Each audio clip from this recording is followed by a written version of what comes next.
मुंबईत काल नयन पद्मसागर नावाचा एक आचार्य आहे जैन मुनी आणि त्या जैन मुनीने वादग्रस्त स्टेटमेंट केलं की महाराणी ताराबाई या जैन समाजातल्या होत्या आणि त्यांनी औरंगजेबाचा नाश केला, औरंगजेबाला हरवलं, त्याला संपवलं. तर हे स्टेटमेंट आता आपल्या सगळ्यांना माहित आहे का? महाराणी तारा राणी ह्या छत्रपती शिवाजी महाराजांच्या सुनबाई होत्या. छत्रपती शिवाजी महाराजांचे दुसरे राजपुत्र म्हणजे धाकले राजाराम यांच्या त्या पत्नी होत्या महाराणी ताराबाई. इतकंच काय तर छत्रपती शिवाजी महाराजांच्या सेनेचे सरसेनापती हंबीरराव मोहिते यांच्या त्या कन्या होत्या महाराणी ताराबाई. आता एवढं सगळं असताना सुद्धा ह्या आचार्य पद्मसागर का छद्मसागर यांनी एक स्टेटमेंट केले.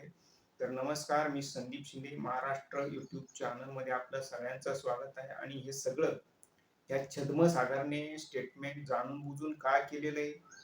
आता एवढा मोठा आचार्य असताना जर त्याला हे कळत नसेल की ताराबाई हे नाव जैन लोकांमध्ये नसतं, मोहिते आडनाव आहे त्यांच्या वडिलांचं ताराबाईंच्या, तर मग असं असताना हे जाणून बुजून त्याने केलेलं स्टेटमेंट आहे. तर याच्याबद्दल आपण थोडं सविस्तर जाणून घेणार आहोत. तर एवढ्या मोठ्या हिंदुस्थानभर ज्या औरंगजेबाची सत्ता होती, क्रूर शासक औरंगजेब याला जवळ-जवळ मराठ्यांनी 20-22 वर्ष इथं झुंजत ठेवला. त्याचं राज्य लयाला घालवलं. त्याला इथं लढून म्हणजे इथं त्याला मृत्यू झाला त्याचा.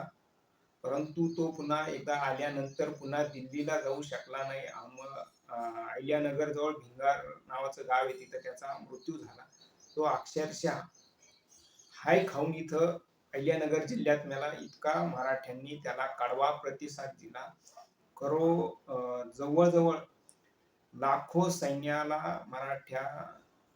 मराठ्यांनी किंवा मराठा सैन्यानं त्याला जेरीस आणलं. सैन्य मराठ्यांचं अतिशय छोटं होतं. अशा परिस्थितीत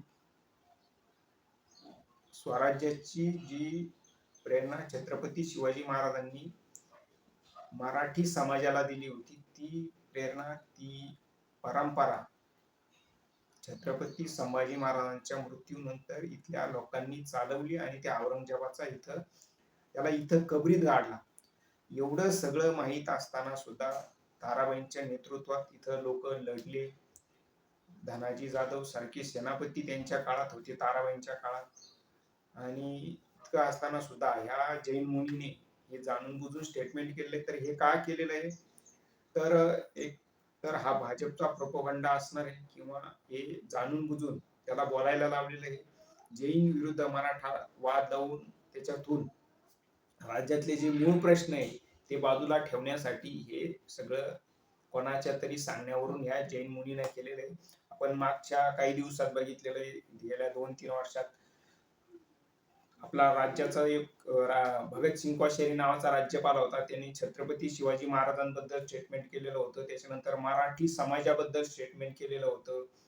इतकंच काय तर महात्मा ज्योतिबा फुले आणि त्यांच्या पत्नी सावित्रीबाई फुले यांच्याबद्दल सुद्धा ह्या कोश्यारीने स्टेटमेंट केलेलं होतं. त्याच्यानंतर भाजपचा प्रवक्ता आणि आता राज्यसभेचा खासदार सुधांशू त्रिवेदी नावाचा जो अक्कलशून्य माणूस आहे, शेण खाऊन आलेला, गलगोटिया युनिव्हर्सिटीत शिकलेला, त्याने सुद्धा छत्रपती शिवाजी महाराजांनी औरंगजेबाची माफी मागितली असं अपमानकारक वक्तव्य केलं. त्याच्याबद्दल भाजप पुढे आलं नाही, त्यांनी काही सांगितलं नाही किंवा माफी वगैरे काही मागितली नाही.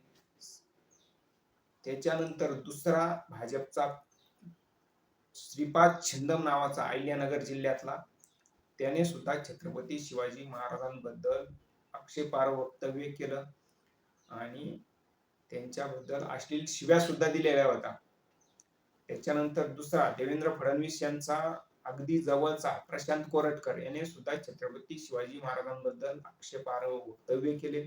त्याच्यानंतर RSSचा पाळीव, त्यांच्या दारातला काय म्हणतो ना पाळीव प्राणी राहुल सोलापूरकर, त्याने सुद्धा छत्रपती शिवाजी महाराजांच्या पराक्रमाबद्दल शंका उपस्थित केली.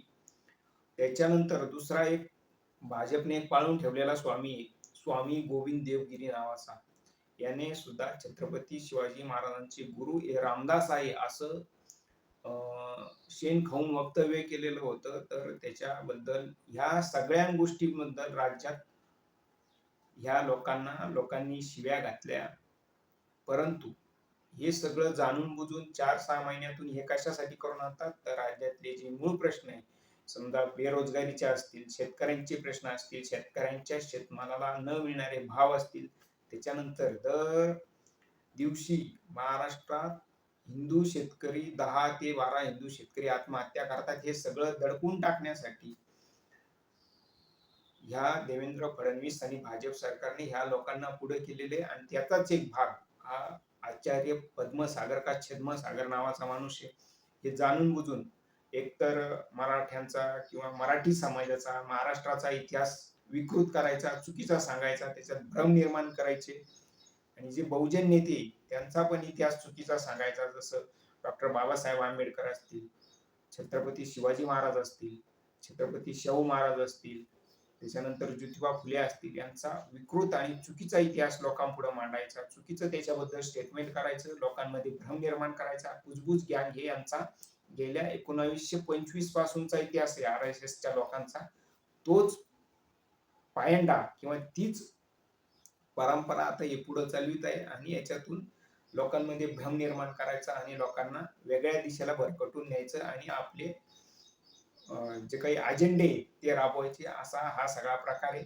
जे काही हे गलगोटी या युनिव्हर्सिटीतून शिकून आलेला हा कोणी आचार्य नयन छद्मसागर यांनी स्टेटमेंट केलंय, हे पूर्णपणे चुकीचं आहे. महाराणी ताराबाई ह्या किंवा तारा राणी ह्या मराठा समाजाच्या होत्या किंवा महाराष्ट्रातल्या होत्या, मराठी होत्या. परंतु जाणून बुजून त्याने हे स्टेटमेंट केलेलं आहे. याला हे बोलवता धनी याचा दुसरं तिसरं कोणी नाही. हे सत्ताधारी आहे, सत्तेतले बांडगुळ आहेत, त्याने याला पुढे केलेलं आहे. धन्यवाद.